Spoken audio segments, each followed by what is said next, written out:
Marriage has often been presented as a blissful, natural, and effortless rite of passage in mainstream media. However, this view has proven to be deceptive for many. What your favorite romance movies, novels, and even songs forget to tell you is just how important preparation for marriage is prior to the two most important words you'll ever say in your life, I do. Today's guest, Astrid Nicholson, talks about not having been adequately prepared for marriage and recalls where things went wrong and leaves aspiring spouses with pearls of wisdom.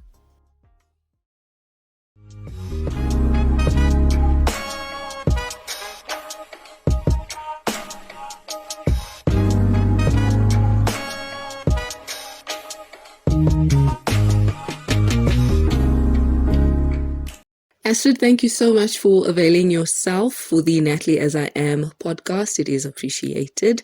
To get to the core of who Astrid is, can you describe the type of a childhood that you had growing up? Thank you, Natalie, for affording me the opportunity to chat with you. My childhood was bliss, absolute bliss. Coming from a home with an older brother and a younger sister, we were always together. Family for us is something that is very important. Birthdays are a big deal, always celebrated. And just that togetherness as one, as a family unit, was always great growing up. And what would you say, looking back on your childhood, were some of the core values that you managed to extract, whether it's you, yourself, or just you and your siblings looking back? Yeah. Timekeeping, I can definitely say was instilled by my dad. Being honest, being loyal, not only to each other, but to friends as well. There's quite a few things I can think of, yes, but those are the three that stand out for now. And growing up, you got to witness firsthand the marriage between your mum and your dad. How would you describe your parents' marriage? That was also a marriage made in heaven.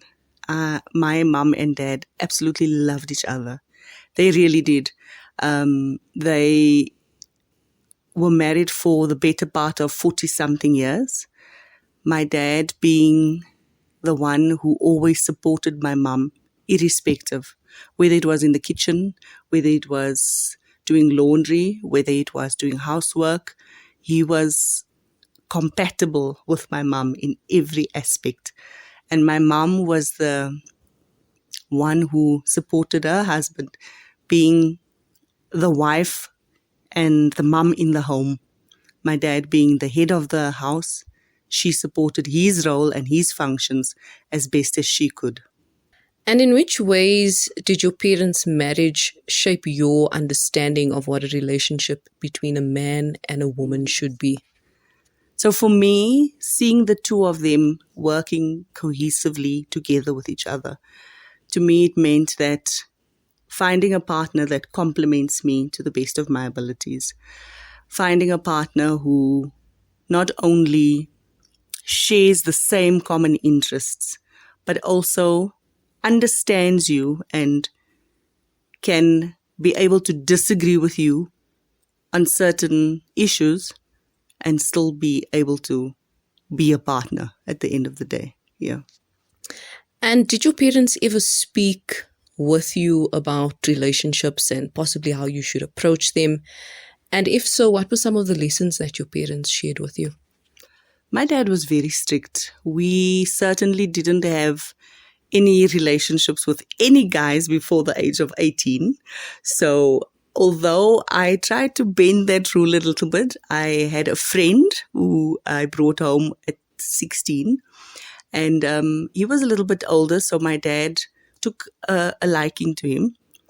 But my dad also instilled to say that as much as what you guys are friends and relationships have been developed over the time that you've been friends, there are boundaries and there are rules for those relationships. And I think both my parents just supported whatever we chose or whatever we sort of brought home. They accepted, but we would also have those behind the scenes conversations. And walk us through some of your earliest romantic relationships. You just mentioned that your dad had a rule, nothing younger than 18, I think it was, yes. but you had this friend at 16 years old. But can you kind of maybe just give us a taste of what those earlier relationships were like? Yes, so the first relationship with the gentleman that was a little bit older than me, we actually did karate together. So, like I said, he was more of a friend than what he was a boyfriend. But he played the role of boyfriend because he was older, so he felt he needed to look after me in that aspect. He felt the need that he needed to do things for me. And so we didn't have a romantic relationship at that time. I think it was the relationships after that we would sort of get romantically involved, and those are the ones that the parents didn't know about. And I think I was 22 when I realized, okay, I am now officially in love, and I'm now going to settle down, and I'm going to ask this guy for his hand in marriage. And that was when I was 22. Yes. Okay, interesting. And speaking about marriage, how did you meet the man who would eventually become your husband? Okay, so he was 2 years later because the first engagement was called off.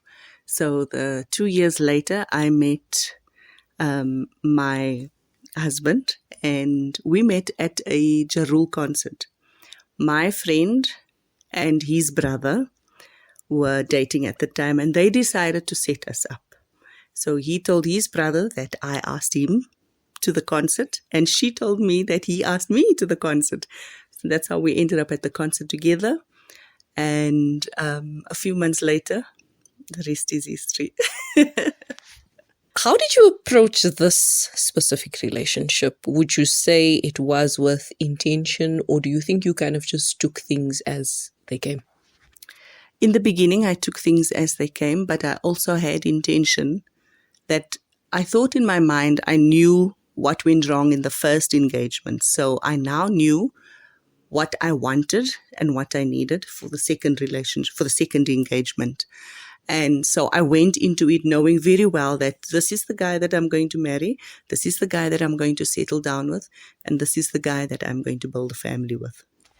And what were some of those things that you learned from your first engagement that you really were very hyper vigilant about when it came to meeting the man you would eventually end up marrying?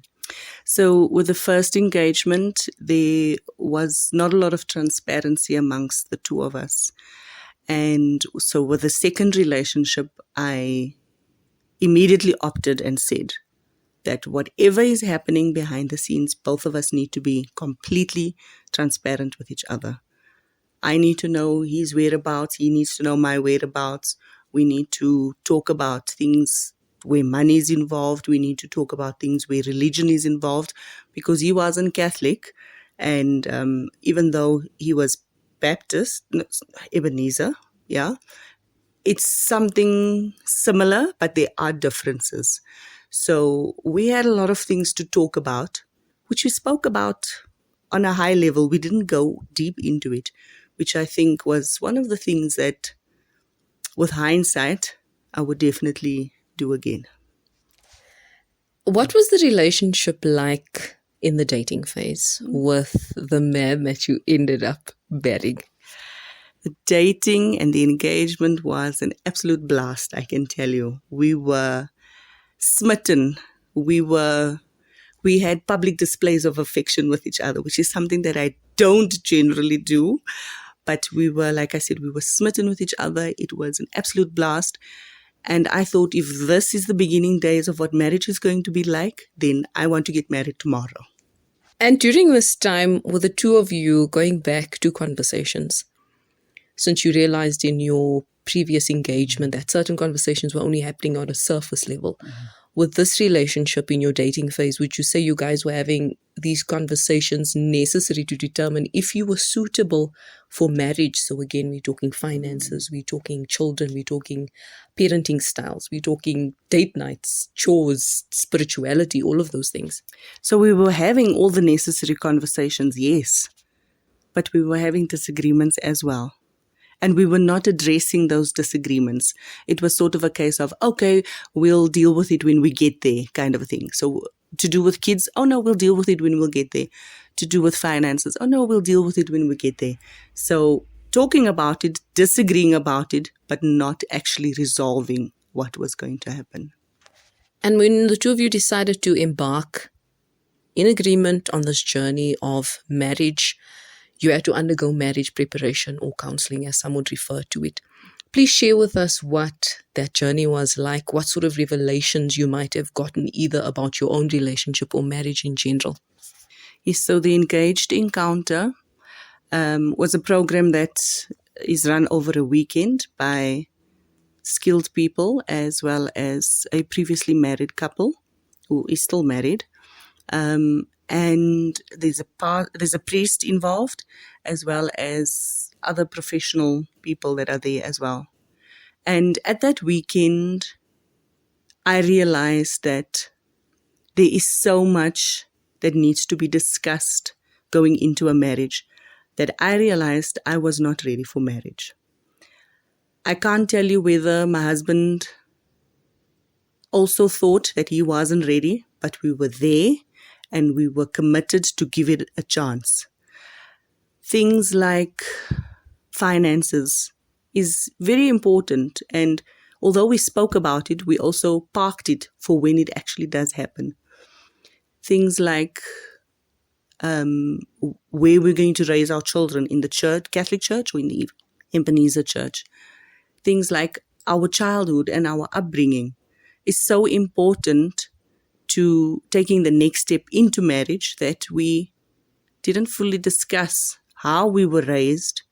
For me, example, I was raised that every penny that you have, you save it for a rainy day. And he was raised, every penny that you have, you spend it and you live life now for the year and now, and tomorrow will see for itself. So we had that difference of opinions and different lifestyles and different upbringings. But we didn't delve into it to the point of one of us needs to be the adult, if I can put it that way, and we need to ensure that we're not constantly at loggerheads with each other, but that we've come to a reasonable agreement that suits both of us, and we're able to move forward from there. And what was your wedding day like? Take us on that journey. Was it this fairy tale that everyone speaks about? But what was yours like? I remember the 17th of December 2004, and I was transported to a beautiful venue just outside Bergvallei, and that is where we got married, in a chapel at the venue. I was a bit sad about it because I actually wanted to be married in the church, but because a lot of his family members were not church-going people as such, we opted for the chapel. So Father Francois was able to be at the venue, and he's the one that married us. It was definitely a day to remember because all our friends and all our family was there, and we looked at each other and we knew that, okay, this is a match made in heaven, but little did we know that it didn't turn out that way. And I want to go back to you mentioning about your marital preparation and realizing that you, in fact, were not as prepared as you thought you were. Why is it then, in your opinion, that you still proceeded with the marriage and the wedding? Many times as young people, you want to do the right thing, but doing the right thing also means going against your wishes or your parents' wishes. In this instance, I think it was something in the back of my mind which had been planned for over a year. And I thought, all this money, all this planning, all this time, all this effort, all the conversations, all the counseling. If I do not give it a try, it means that I've already given up on the relationship. Hence me deciding to proceed with the marriage. And I think it did more damage than any good, us proceeding into a marriage that was not, the foundation wasn't laid properly. I'm just curious now, do they ever ask you in marriage counseling whether you want to proceed with it, or do they sort of come with the angle as in, this is all the information we have for you and all the best with your wedding day or your marriage? From what I can remember, I think on several occasions we were asked, are you sure? Are you ready? Is this what you want to do?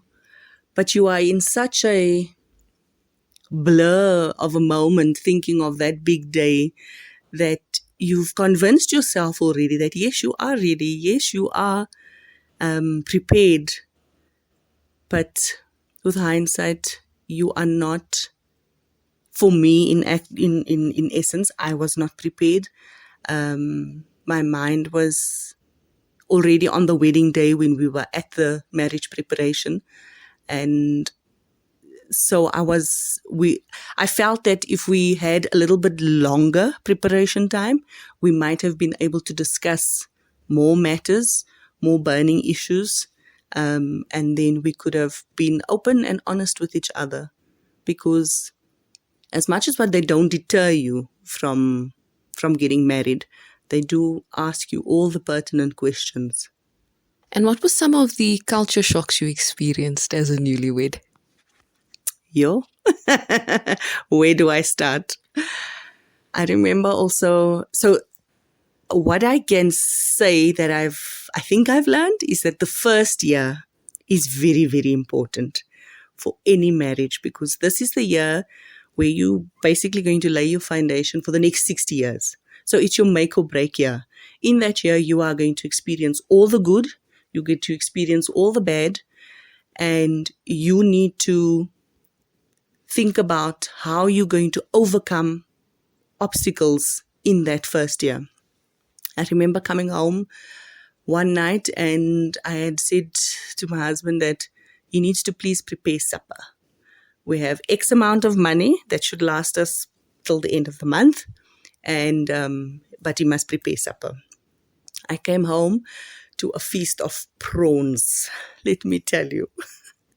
It was not even a platter for one prawns. It was probably a table for one of prawns, where I could not believe my eyes. And I asked, were the prawns on special? And his response was, no, we are going to lavish on all these prawns tonight. And we're going to place the heads of these prawns in the fridge and they will see us into next week. So, yeah, that was one of the few culture shocks that I had where, like I said, money is not important. It's not the be-all and end-all. But I was brought up differently, where you don't use your last pennies in the middle of the month to eat prawns. And he was just a case of, we live today as if it's our last, and tomorrow will fend for itself. Mm-hmm. And the good, I want to know the good, because we don't speak about it enough. I know there's always just some negative talk around marriage, but I want to give a balanced view. What were some benefits for you while being married? As a partner who my spouse was, he is the type of person that genuinely cares for you as a person. So I was constantly fretted upon. I was told things like, I love you, you are beautiful, you look smart, you've done something good, which I didn't hear often. I was never accustomed to it on a daily basis. Even in previous relationships with guys, I wasn't often told that I was loved, I was appreciated, I was looking in a certain way. And he had a knack of brightening up my day at the drop of a hat, whether it was through the small sayings that he had or the little things that he did, always fretting about me, whether it was for breakfast or for lunch, or he would leave little notes in my lunchbox as well before going to work to say, enjoy your day. And we also enjoyed some prayer time together. So we had a routine where in the mornings we would pray together before we leave, and in the evenings we'd pray together before we go to bed. And that was also another rule, that we didn't go to bed angry at each other for whatever reason. So there were very many good things, and less bad things, but the bad things eventually overtook the good things. When did things begin to down spiral, in your opinion? Like I said, that first year is so important. So then after the first year, you overlook things and you haven't fixed things in essence in that first year. And so it runs over into the second year and the third year and the fourth year and the fifth year. So by the time it gets to the sixth year, you're like, I don't need to deal with this anymore. I'm just going to do my own thing. And then we started living past each other.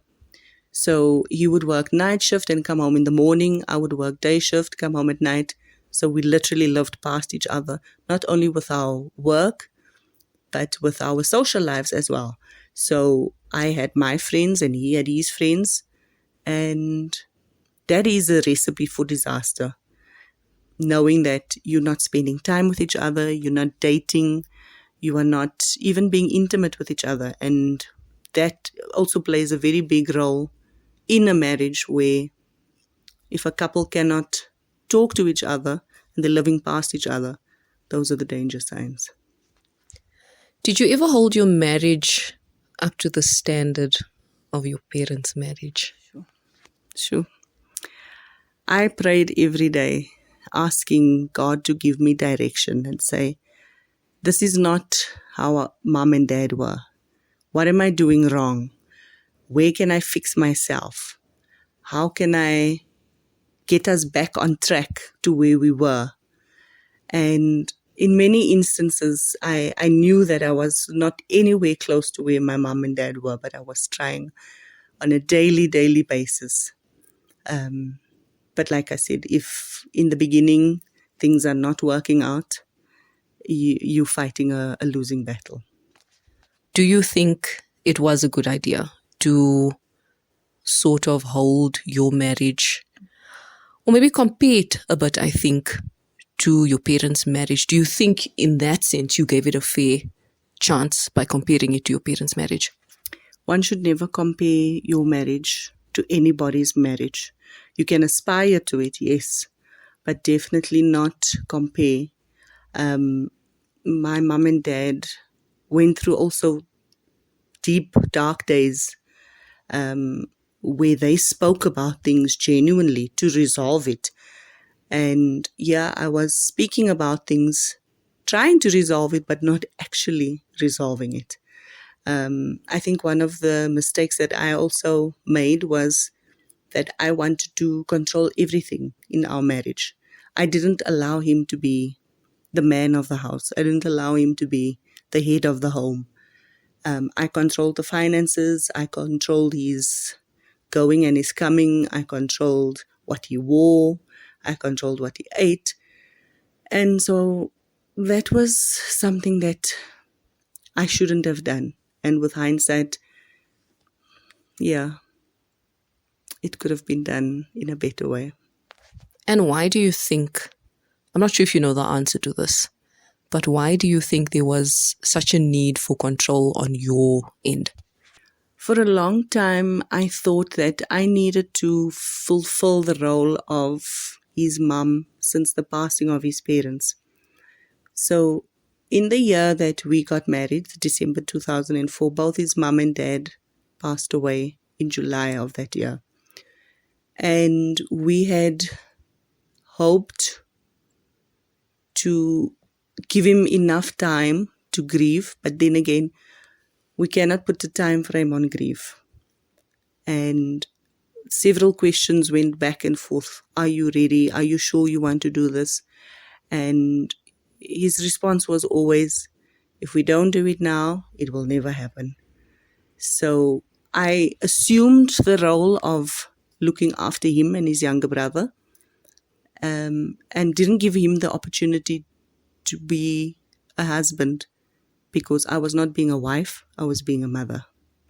And I think that was also one of the reasons why our relationship was not based on solid ground, because there was this control feature from my side, and also I wanted to take care of him, not the way a wife takes care of a husband, but the way a mother takes care of a child.